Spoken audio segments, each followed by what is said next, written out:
Hey, Hickok 45. Oh, nice. P08 Luger. And brought to us today by this gun, a 1911.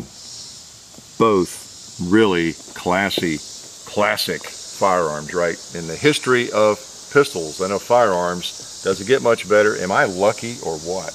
I've got a World War II 1911 on the table, a World War II P08 Luger on the table.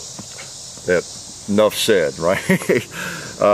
I'm the luckiest man on the planet to be able to have these two firearms here that went to war and were brung back, right? They were brought back, and they are really nice specimens. They're not perfect at all by any means. They show use and wear and character. They both have a little character about them. So pretty cool, pretty cool. So what we're going to do is just kind of talk about the differences between these two, and maybe what I would prefer to have if I had to choose one of those two. I'm not going to go into a 30-40 minute video about discussion about what it was like to be a soldier. Would you rather have had one of these if you were in a foxhole or the trenches of World War I and then World War II? You know, we could write 4 or 5 books, of course, comparing these two pistols. But since they're both iconic, of course, and we happen to have both of them in our possession, one of them mine, one of them borrowed, well, let's just talk about the differences between these two and some of my observations, and then feel free to chime in with your observations. You might have one or both of these. You might have fired one or both of these extensively, and you know, you can lend your expertise, your experience, what you think about them. I fired both of them, of course. I fired the 1911 extensively, and I fired the P08 a moderate amount. Okay, so I don't have as much experience with it. I've never owned one of my own. So, well, first of all, again, we do want to, in a way, honor both of them. They're both really interesting. You could almost say masterpieces of the machinery. They're both obviously were used extensively, and lots of different situations. The P08 goes back, designed in the late 1890s, and then of course manufactured up through the 1940s and used in World War I, World War II, and of course the 1911, kind of the same time frame initially. You know, it was I guess John Browning started the designs in I think the late 1890s, didn't he? And then of course finalized in this format to some extent. 1911, this one is actually an A1, so 1924, but you know, they're essentially the same. So they both have a lot of history, and of course the 1911 still carries on. That is one major difference, isn't it? So don't really want to bash either one, but we'll bash the P08 a little bit in that regard. I don't know of anybody carrying the Luger, the P08, or a replica of it, or a design for their carry gun. I don't know of any manufacturers who have been scrambling around and copying it for the USPSA competitors or IDPA competitors. You know, I don't see a huge drive for anybody to copy this design. Can we say the same for the 1911? No, it's being copied, it's being manufactured by everybody, isn't it? And it's still in wide use today, even in the military still, and in competition. I started to say millions. I don't know if that's too big a number, but tens of thousands of people still actually carry the 1911, civilians, you know, with their carry permits. So that firearm lives on forever in that design, that drop barrel linked system, lockup style. That's pretty much the basis for most semi-automatics today, I guess you could say. You know, so we got to give the nod to the old 1911 for that, don't we, and to Mr. John Browning. Even though this is a really ingenious design, and it's fascinating to work with it, that toggle lock system, it's really interesting. Put an empty mag in it. It's just fascinating. I tell you what this reminds me of. It reminds me of comparing a Colt single action to, say, a Schofield, Smith & Wesson. I'm fascinated by the Schofield and the Smith & Wesson, the old Frontier revolvers, but I guess the nod still goes to the Colt single action in terms of maybe a more durable firearm. But just the way this thing operates is so interesting, and the close tolerances. It's a marvel of machinery. It really is. Probably would not hold up as well in a really dirty environment. You know, although it is so tight that it's not as likely to get as much dirt in it just by the sheer design. Take the magazine out. But that's one of the knocks on it, is probably not going to stand up as well in a muddy trench and that kind of thing. Well, let's take a couple of shots and see if it will actually fire before we badmouth it too much. How's that? Okay, the P08. This was made by Mauser. It's a 1939 model. Got a loaded magazine in it, so we pull up on the toggle, charge the first round. We see there's a round in the chamber. I can tell by the chamber indicator there, loaded chamber indicator. Okay, I think they copied that from Luger. Pretty funny, huh? Oh, what shall we try to hit? Let's see. I think I've discovered the sights are pretty much on. We have our first hang-up with it.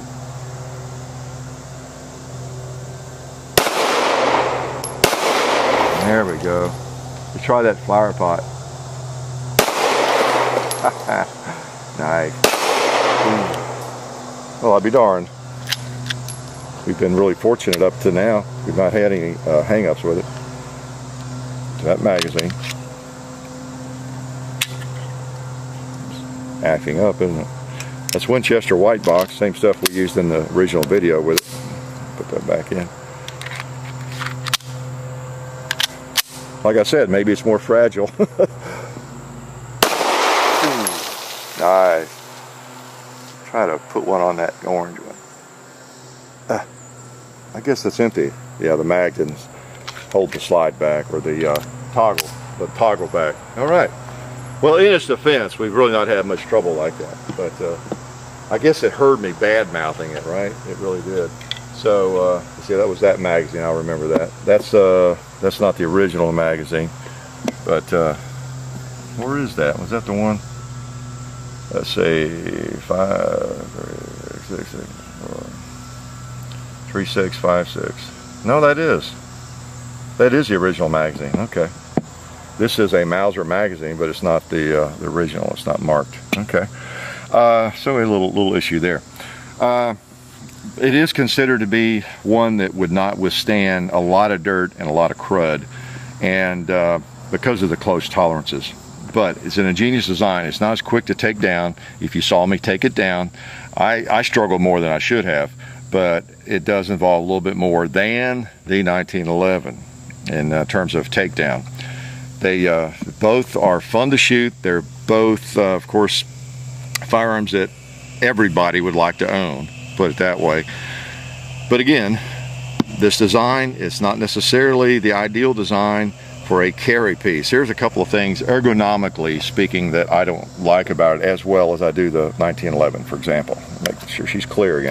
Okay, the safety, you got a hold of it, let's say. Okay, thumb safety, not exactly, and now I have a longer thumb, granted, but still, you know, there it is. Okay, let's get the safety off and get her grip reacquired there. So you've got that issue, whereas with the 1911, you know, it's hard to beat. You know, you can rake it up and back and forth, even if you have a long thumb like I do. You know. Same with the magazine release, the empty magazine.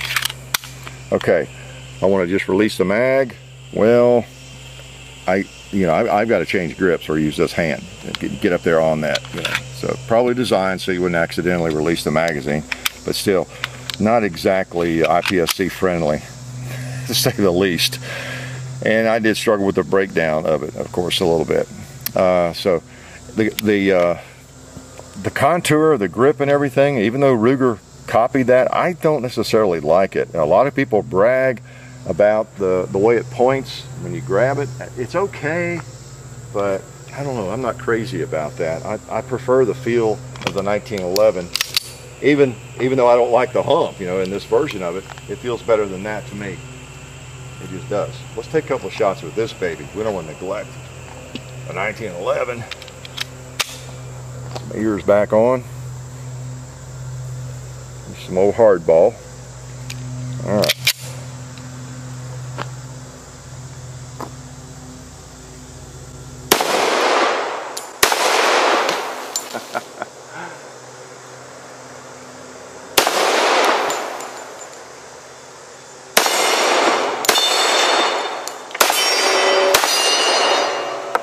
Forgot about that heavy trigger. Pretty nice. Good old slab sides. The workhorse right there, the 1911. Which brings up another topic.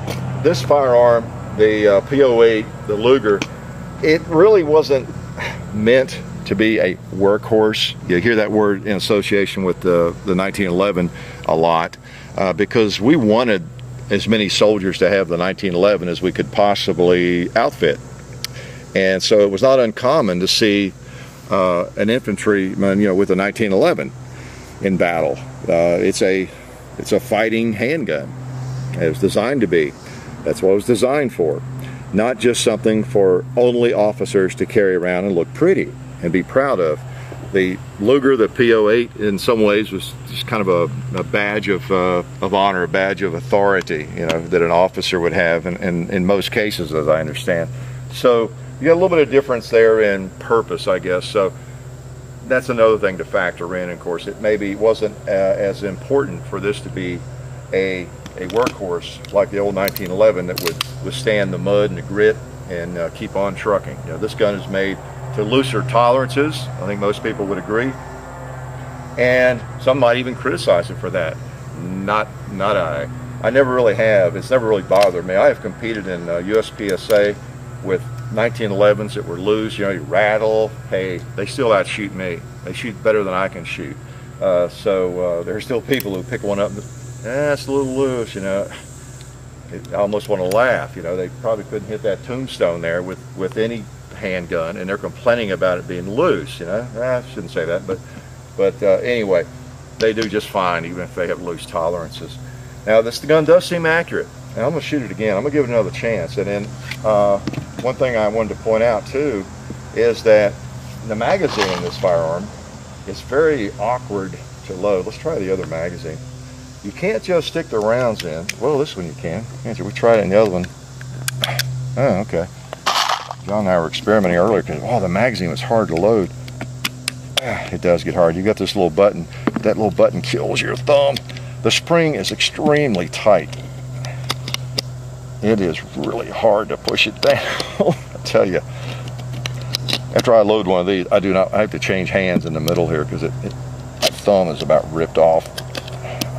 Trying to get that loaded. Let me load the other one. Since we had the little malfunction, let's give it another chance here. This is just Winchester white box, but in the original video, it was doing fine with it. So, oh man, get that other thumb on it. The same concept that the Ruger uses on some of their magazines, but it works a lot better on the Ruger. Ouch. Hurts. I can get another round in there without taking all the skin off my thumb. Okay, by comparison now, look how hard the 1911 magazine is to load. You know, I don't even use a speed loader on these. They just slide in there beautifully. Just beautifully. No trouble at all. Okay, now we're not comparing 45 with 9mm, by the way. You saw my video on this. This firearm was actually submitted to the trials in the United States in 1906, 1907, when we were looking at firearms, okay, and evaluating them. So Luger made 2 or more of these in 45 ACP and submitted it. So we could have actually been carrying this thing around for the last 50 years in 45 ACP. So in that sense, we're not comparing 9 with 45. That old argument never goes away, does it? We're mainly looking at the design of the firearms. All right, let's shoot this thing a little more here. Let's put it in the holster. Let's say I had to load that magazine in a hurry, I'd be in trouble, wouldn't I? Put it on. I'll go ahead and charge the chamber. Put it on safe. And put it in this do-all holster I have. Okay. Now let's say I needed to pull it out and shoot kind of in a hurry. Let me try that. So I pull it out and I got, there we go. Okay, I went backwards. Let me try that again. It's on safe. Okay, I've got to pull it out, take the safety off. I can't just, there we go. Kind of awkward. There we go. All right, works okay once you get it shooting. And while we've got her hot, let's do it again. Put one in the chamber. Safety is on.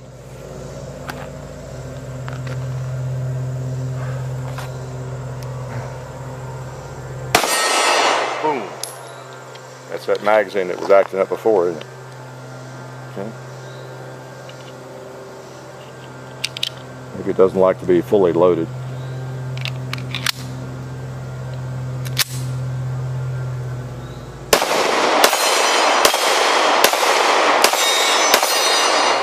Okay, so a little awkward to work on the controls with any kind of, I don't know, smoothness or speed. That's kind of my opinion.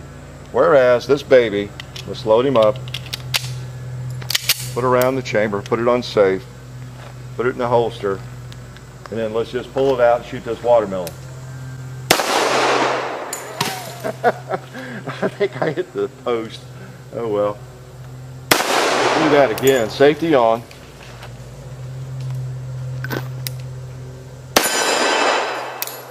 Safety on.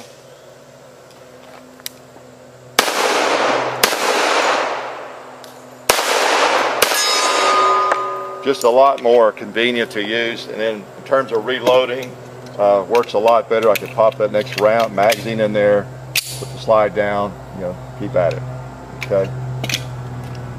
1911. You notice this does not have a slide lock either. So, you know, if the magazine doesn't hold it back, you're going to have, you're just going to have to work with the toggle link. Okay. So some of that's nitpicky, of course, nitpicky stuff that I'm talking about. I realize, but both guns have a lot of history, and both guns are very interesting. They're, I would say designed by geniuses, you know, in the firearms world. But the P08, looking at the history, is a little different from John Browning's design, because John Browning pretty much designed this from the inception. You know, they went through kind of an evolution, you know, through the the first decade, I guess you'd say, of the 1900s, more so than any other time. He may have started on that in the late 1890s, but it was his baby. It's his baby.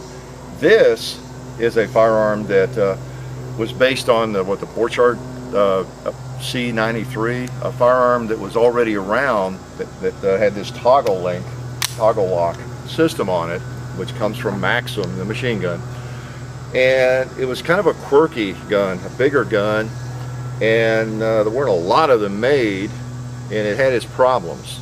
So the Luger, the P08, is more or less Luger's fix of that C93. He just kind of made it better, you know. And he did. Yeah, I think he made it a lot better.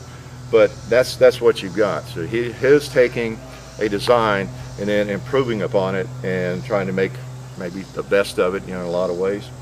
So it's an iconic firearm, though, isn't it? I mean, it is just an iconic firearm. This is the Mauser version, as I said earlier. Pretty cool. Let's take just a couple more shots with each one, and we'll wrap it up. I'm going to use this magazine again on this one and see if I can have good luck with it again. I mean, these are really cool guns. I'm privileged to be able to shoot them, especially since they're not even reproductions. They were there. This one was in the Pacific, a minesweeper. I've given you the history on that before. The fella brought it back. He tried to scratch off. He was afraid to get in trouble, this old guy, and he scratched that off a little bit, and you know, it wasn't a big deal.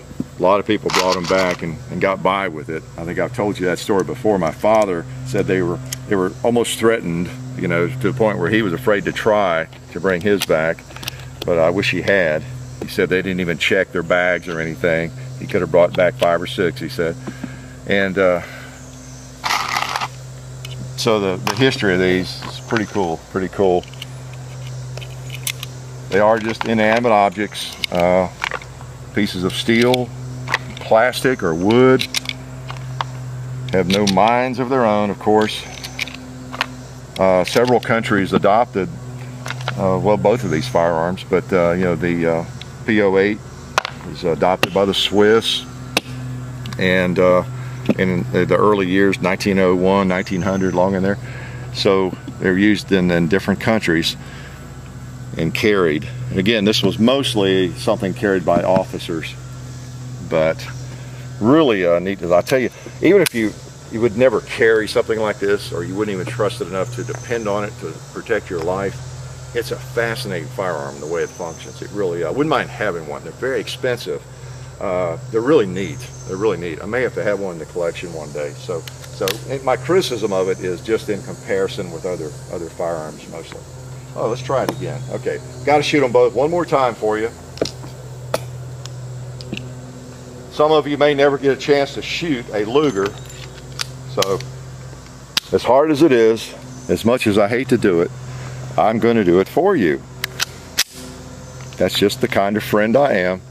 I'll do it for you. Let's shoot it one-handed, since it's really designed that way. Actually feels better, I think, with one hand.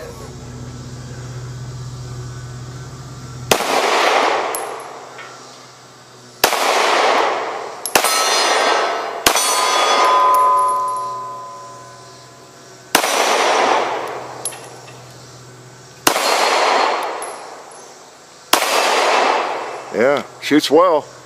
Still getting a little bit of a hang up there though. Okay. Clear that out. That mag's empty. Okay, so the Mauser, the P08, the Luger. All right, let's finish this guy off.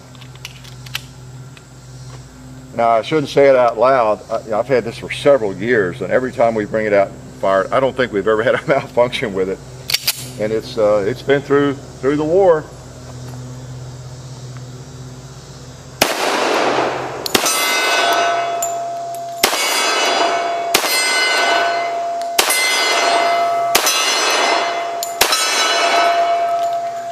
Is that beautiful or what? Good old 1911. What a pretty gun. I really, it's not a setup, to make the Luger look bad, to malfunction. It really has not been malfunctioning with it. It's been doing fine. So, but be that as it may, you never know about Winchester White Box. So, 2 beautiful firearms, both with history, that take us back into the 1930s and 40s, and when both of these were made, the P08 in 1939, this one in the early 40s, and both carried during World War II. And they both still work and fun to shoot. Pretty cool. Do I even have to say it? Life really is good.